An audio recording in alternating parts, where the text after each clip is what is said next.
सोचिए, ये किसी भी शहर की कोई भी शाम हो सकती थी। एक ऐसी शाम जो मामूल की हलचल से शुरू तो हुई, लेकिन तारीख के सबसे तारीख सानों में से एक पर जाकर खत्म हुई।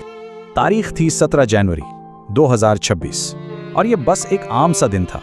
बिल्कुल आम। गुल प्लाजा के अंदर दिन भर की थकन के बाद ना जिंदगी अपनी रफ्तार से चल रही थी। दुकानें बंद होने लगी थी, दुकानदार अपने दिन भर की कमाई का हिसाब किताब कर रहे थे और एक के बाद एक शटर गिरने की आवाजें गूंज रही थी। बाहर सड़कों पर तो गाड़ियों का शोर था, लेकिन अंदर एक अपनी ही दुनिया थी। रोशनी थी, आवाजें थीं, जिंदगी थी, सब कुछ बिल्कुल वैसा ही था जैसा हर रोज होता था। कौन जानता था कि यह सब कुछ बस चंद लम्हों में राख हो जाएगा। और फिर अचानक इमारत की गहराई से कहीं से धुएं का एक बादल सा उठा। पहले तो बहुत हल्का था, इतना कि शायद किसी ने ध्यान भी न दिया हो, मगर देखते ही देखते उसने पूरी इमारत को अपनी गिरफ्त में ले लिया।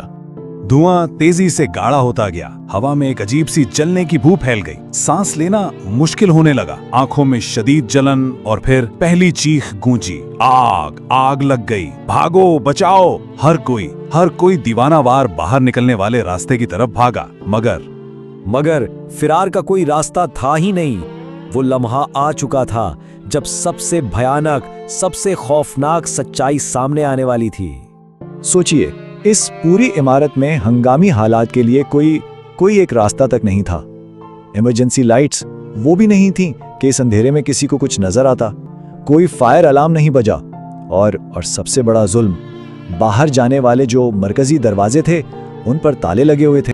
वही गेट जिन्हें हिफाजत के लिए होना चाहिए था, ऐन उसी लम्हे उन सब के लिए मौत के दरवाजे बन गए। ये कोई अचानक होने वाला हादसा नहीं था, नहीं, ये तो एक ऐसी तबाही थी जो बस अपने वक्त का इंतजार कर रही थी।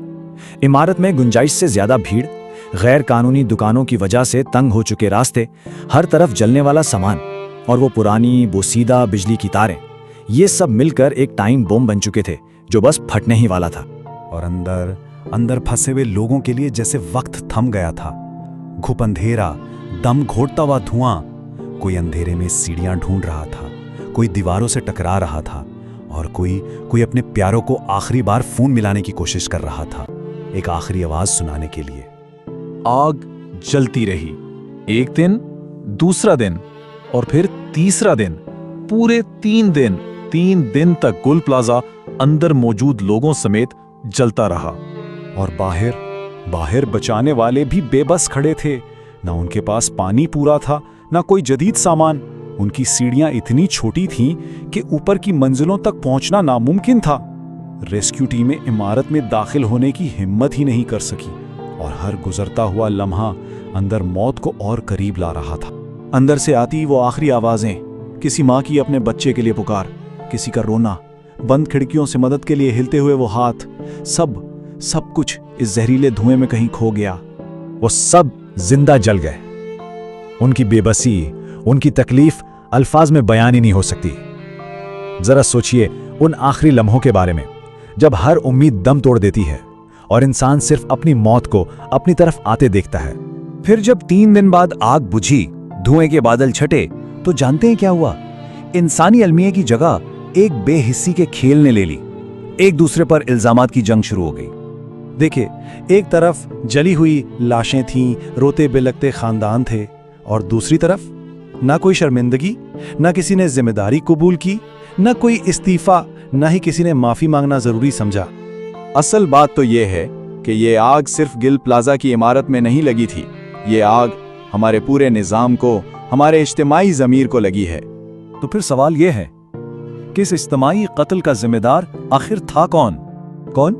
इमारत की इंतजामिया, फायर सेफ्टी के इदारे, बिल्डिंग कंट्रोल एजेंसी, या फिर हमारी सबकी इज्तिमाई बेहिसी? आज गल प्लाजा सिर्फ एक जली हुई इमारत का नाम नहीं रहा, ये एक सवाल बन चुका है, हमारे मुंह पर एक सवालिया निशान। और सबसे बड़ा सवाल ये नहीं है कि आग कैसे लगी या किसकी गलती थी।